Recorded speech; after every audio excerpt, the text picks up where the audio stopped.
If we don't deal with climate engineering, very soon, nothing else will matter. Climate engineering is it's completely derailing and disabling the Earth's life support systems. Every breath we take is toxic.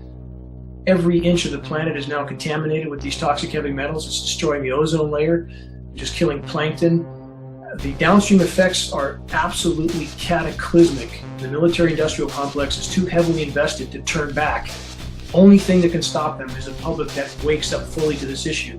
And if we don't stop these programs, we have a lot of challenges to face at best. But climate engineering is disabling what's left of the planet's life support systems. If we don't stop climate engineering, nothing else will matter. The purpose of this event is to make that point clear. Everybody is needed in this battle. So again, this amounts to weather warfare, period. The U.S. has historically engaged in weather warfare around the globe. This is historical fact. We have data going back to Vietnam, 1968, Project Popeye.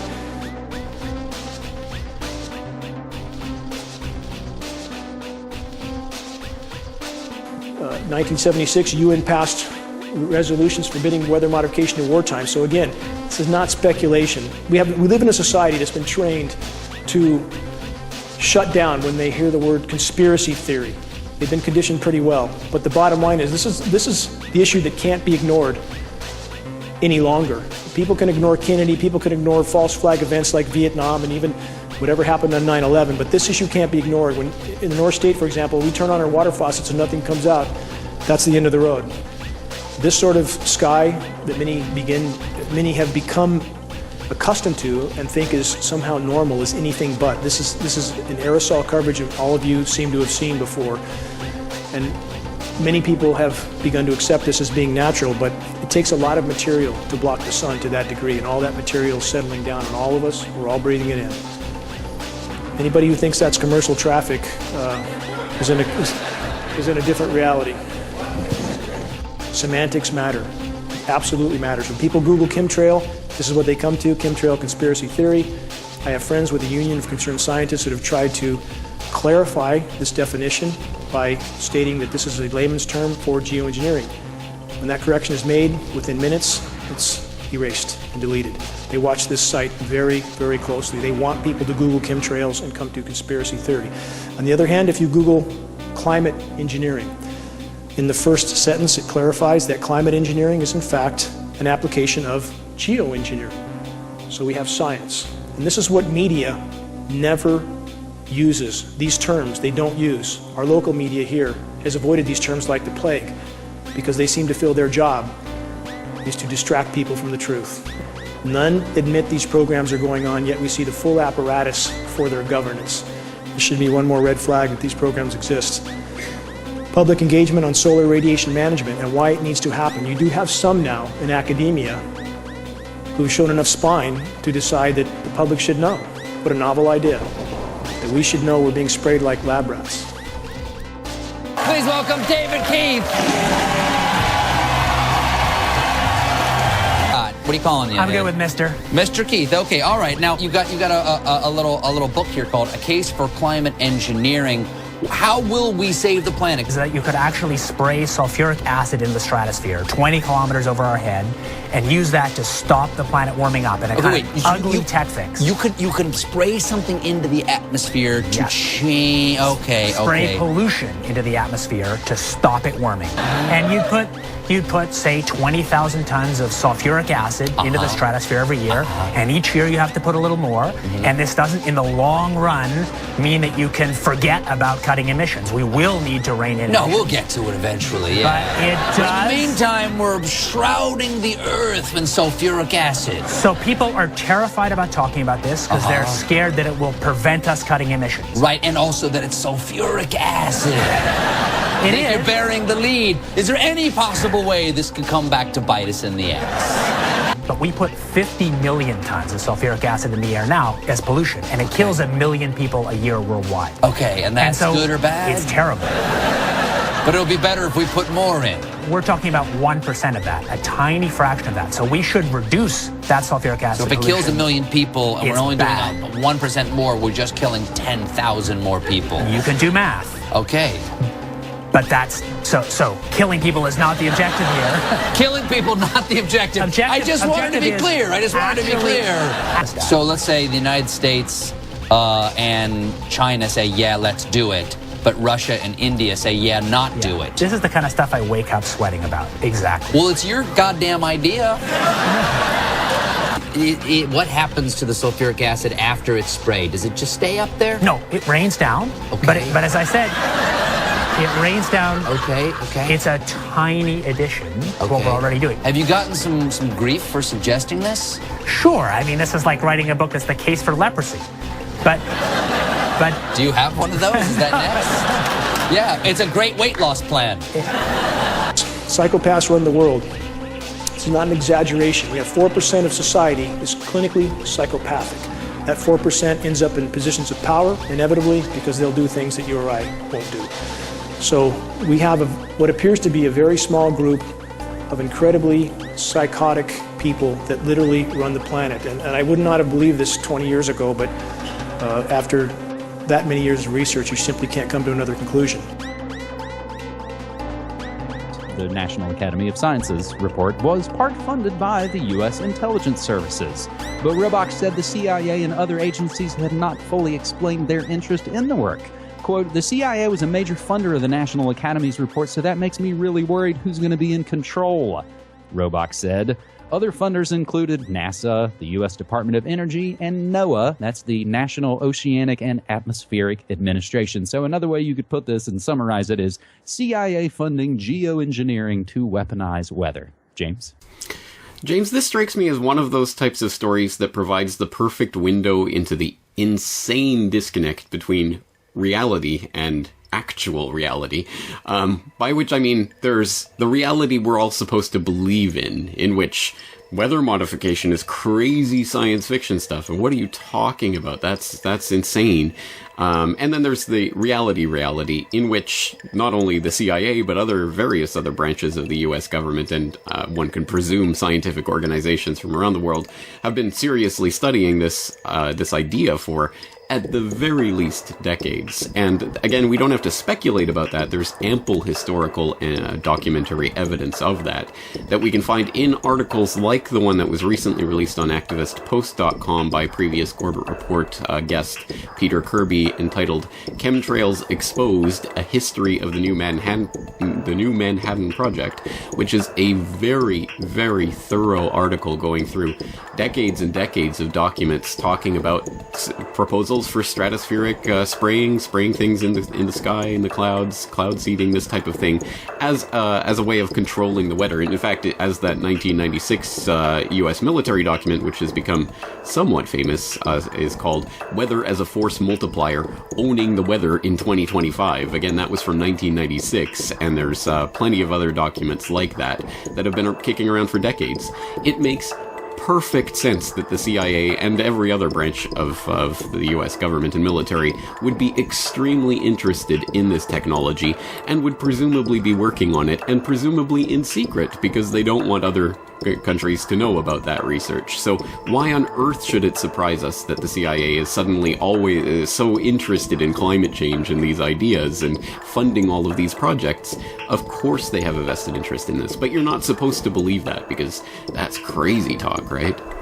It's crazy talk that they put in, wacky movies, and you enjoy it while eating popcorn, but are laughed at if it's ever brought up in polite company, as they say. So you said this goes back at least decades, so we'll include a flashback to what was called Operation Popeye, weaponized weather during the Vietnam War. So that's already 4+ decades there, James. How did you first discover chemtrails, and how did you discover them? Actually, I first discovered them, I first discovered them back in the 1990s. I used to dig clams out in the Indian River, close to Cape Canaveral. And I'd watch rockets go up and things like that. But suddenly I began to see jet trails in the sky that was staying, not dissipating, and then actually growing and turning into clouds. And a few of them together would actually form, in the right time of the day and temperatures, they would actually form storm clouds. And I was amazed, and that was unusual. Because I worked out on the water for 20 years, so all I had to look at was water and sky. So I always saw sky, and I'd never seen that before. I'd say it was about 1995 when I first started noticing that. There are heavy assaults from these planes just before a weather front is changed and comes in. Military and some commercial jets have been fitted with huge barrels of at least 49 different kinds of documented chemical poisons. Among other documented ingredients in this toxic man-made clouds are pathogenic molds, fungi, weaponized viruses, and made in some places like the secret site at Fort Detrick, Maryland, which is supposed to be a cancer site, but there are a number of scholars and professors tracking this that have big questions about this. Barium and nanoaluminum particles. What do these do to the human body? Barium is an alkaline earth mineral. It was discovered in 1774. At low doses, it can act as a muscle stimulant. At high doses, it detrimentally affects the heart and the nervous system. Barium is toxic to all mammals, and that means not just humans.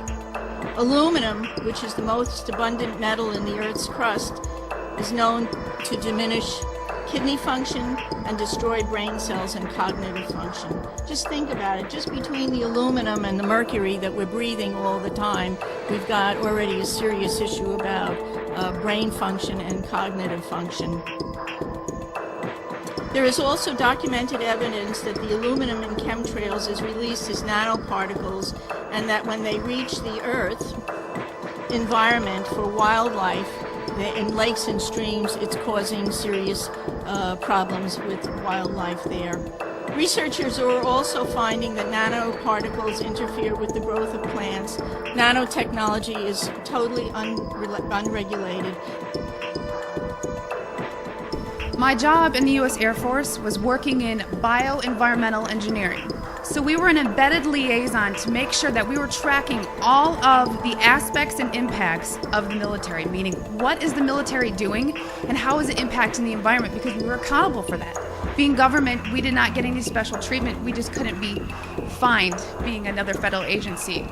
My job would go out to make sure I knew everything that you did, what you were exposed to, and how to mitigate and engineer out those hazards. Because we needed to, one, it's your legal right to be working in a safe and healthful work environment. So throughout 9 years, I worked as an industrial hygienist and an environmental specialist. Part of my job in tracking the health hazards was to look at any time someone wanted to buy a chemical, any type of chemical. It was ordered through a system, and in that system, I had to go in there and say, you know, the country we're in, we're not allowed to use this. We need to substitute it out with something a little less hazardous. Well, I have to kind of fast forward. I want to say around 2006, I started kind of opening my eyes to how the military wasn't really what I thought it was. And people approached me knowing what I did for a living and said, have you ever heard of chemtrails? Well, I hadn't. And that sparked my interest. So I went online and I looked at chemtrails. I saw a lot of, debunking, a lot of sites that were just kind of calling it a conspiracy theory. And I thought, well, geez, this is what I do for a living. Preventive health, making sure that people are not getting sick, especially in the workplace, and by things that we're doing that can affect, human health and the environment. To summarize it, in an attempt to debunk this conspiracy theory as I thought it was, I didn't debunk it. It literally changed my life. One day I was going through that computer system, which if you want to look it up, it's called an Air Force Form 3952. It is the approval of hazardous materials. I was finding tons and tons of large quantities of aluminum, barium, strontium in the forms of oxides and sulfates. These electronic MSDSs did not have a manufacturer name. They were very vague. They almost looked to me like somebody had made it and scanned it into the system. So I asked the question, what is this being used for? I never got an answer, so I didn't approve it. So I started asking questions. And at that point, my demonization began. I made my rank. I was decorated. I was a non-commissioned officer of the quarter. I won lots of awards. I had no reason for anyone to attempt to demonize me. I started finding the same things at Robins Air Force Base. I was now doing some more investigation work. Part of what I did was to use a high volume air sampler to air sample up to, I'd say, a football field in about 10 minutes. You know, if this is real and they are spraying this, it's going to get to the ground. So I conducted air sampling, I conducted soil sampling, and I was getting high levels of these contaminants. It validated everything I ever thought. And I thought, I've spent 9 years of my life trying to protect human health, and here we are violating law after law after law. Just sitting here, instead of protecting the people, we are poisoning the people. I was so lucky that my enlistment was coming up and I was supposed to re-enlist. I ran and did not look back. And I have been blowing the whistle and shouting ever since. And I left October 27th, 2010. This battle must be won. This battle must be won, or all is lost. It's that simple. And if we all pull together, especially in this community where a lot of groundwork's been done, a lot of groundwork, and the local officials don't want to face this, and they've done their best to shrug this issue off, and I think there should be responsibility for that. But if we all link hands and hold them accountable, and we get this on the radar in this county, it would make a difference around the globe. I'm asking for help from everybody as far as raising awareness. And if we could just bring this to the light of day. Everybody asks, what do we do? How do we stop it? Legislation, petitions. If we organized and brought this to the light of day so that those participating know what they're participating in, and everybody from every political stripe knows that they've been a lab rat and a test without their knowledge or consent, if we just got it to the light of day, you would see a shockwave around the globe from these programs. There is no greater crime in human history.